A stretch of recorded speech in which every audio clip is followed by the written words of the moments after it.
किसान भाइयों, आजकल बकेने की समस्या बहुत ज़्यादा आ रही है। कई किसान भाई जानना चाहते हैं कि वो कैसे बकेने का नियंत्रण करें। नर्सरी में भी बकेने नज़र आने लगी है, ख़ास तौर से पूसा बासमती 6, पूसा बासमती 17-18, 1509, 1692, 1121 अधिकतर प्रजातियों में बकेने आती है, जो एक बहुत बड़ी समस्या है। तो अभी आपको क्या करना है, नर्सरी के अंदर यदि बकेने के पौधे नज़र आ रहे हैं, मतलब कोई पौधे जो ऊंचे हो रहे हैं, तो पहले तो ध्यान से देखिए। कई बार क्या होता है, घास के पौधे भी होते हैं और हम इस भ्रम में पड़ जाते हैं कि हमारे खेत में बकेने आ गए और परेशान होने लगते हैं। तो परेशान ना हो, पहले उन पौधों का निरीक्षण करें और यदि बकेने है तो ट्राइकोडर्मा का आप प्रयोग कीजिए।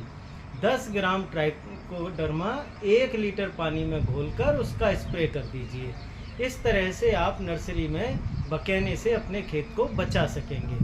मुख्य खेत में भी ध्यान रखें, जब आप रोपाई करने वाले हों उससे पहले 2 किलो ट्राइकोडर्मा गोबर की खाद में या केंचुए की खाद में मिलाकर अवश्य ही आप खेत के अंदर डाल दीजिए। जो जब आप पडलिंग करेंगे तो उसमें मिक्स हो जाएगा, इससे आपकी भूमि का शोधन हो जाएगा। बकेने एक निश्चित रूप से चिंता की बात है और समस्या ये है कि ये अब किसी भी बीज में आ सकता है, क्योंकि अधिकतर खेतों में इसके स्पोर हैं। यदि इसको थोड़ा वातावरण मिलेगा तो चाहे कितना भी अच्छा बीज हो उसमें भी आ सकता है, और कई बार ऐसा होता है कि नहीं भी आता। तो आप परेशान ना हो, गर्मी होगी तो ये बढ़ेगा, मौसम ठंडा होगा तो अपने आप कम हो जाएगा। सिर्फ ट्राइकोडर्मा का प्रयोग की, फालतू कोई खर्चा नहीं कीजिए। धन्यवाद।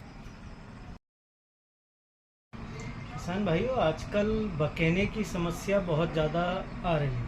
कई किसान भाई जानना चाहते हैं कि वो कैसे बकेने का नियंत्रण करें। नर्सरी में भी बकेने नज़र आने लगी है, ख़ास तौर से पूसा बासमती 6, पूसा बासमती 17-18, 1509, 1692, 1121 अधिकतर प्रजातियों में बकेने आती है, जो एक बहुत बड़ी समस्या है।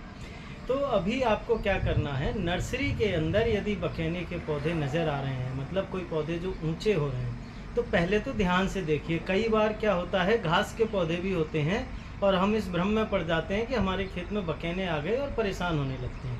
तो परेशान ना हो, पहले उन पौधों का निरीक्षण करें और यदि बकेने है तो ट्राइकोडर्मा का आप प्रयोग कीजिए। 10 ग्राम ट्राइकोडर्मा 1 लीटर पानी में घोलकर उसका स्प्रे कर दीजिए। इस तरह से आप नर्सरी में बकेने से अपने खेत को बचा सकेंगे। मुख्य खेत में भी ध्यान रखें, जब आप रोपाई करने वाले हों उससे पहले 2 किलो ट्राइकोडर्मा गोबर की खाद में या केंचुए की खाद में मिलाकर अवश्य ही आप खेत के अंदर डाल दीजिए। जो जब आप पडलिंग करेंगे तो उसमें मिक्स हो जाएगा, इससे आपकी भूमि का शोधन हो जाएगा। बकेने एक